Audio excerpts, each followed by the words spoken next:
Gunnar, þetta var nú svekkjandi að tapa þessu? Já, bara ógeðslega svekktir.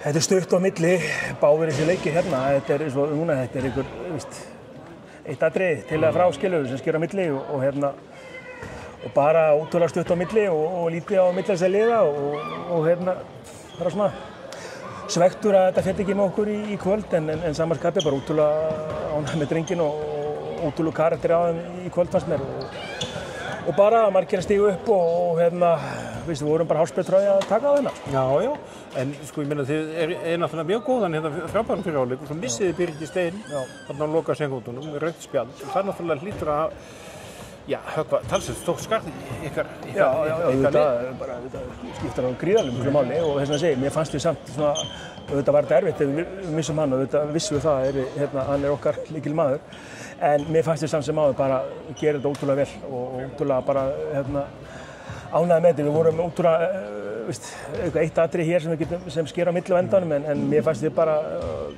fullt af svona mótlæti í þessum leik sem unnum okkur í gegnum og mér fannst við svona einhvern veginn bara komnir vorum yfir og lítið eftir og bara hálfsbreytt rásu og jafnstöngir 29 til að lent undir og þeir fara inn úr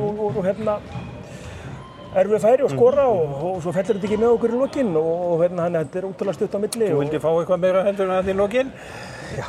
Stefán fór undir horninu en... Já, ég hef aldrei séð þríkast á svona áður en ég ætla ekki að fara að setja mig eitthvað dómarasæti en ég var bara ánægð með drengina og bara tvö hörku lið og þetta er alveg einvígi og þetta er bara áfram gakk. Og nú þið bara að fara í leikinn á mánudaginn? Já, við erum hvergi nær hættir. Þið verðið bara að vinna eða þið ætlið að handa þér saman? Já, það er alltaf bara næsti leikur og það þarf bara að vinna það og þetta er bara, við erum ekki hættir og við vorum frábæri á köflum í dag og það förum bara yfir þetta núna, lögum okkur atrið og mætum 10 eldir á mánudaginn og það fáum við okkar fólk og okkar heimavöll og þetta verður bara, þetta einvígi verður eitthvað rosalegt áfram.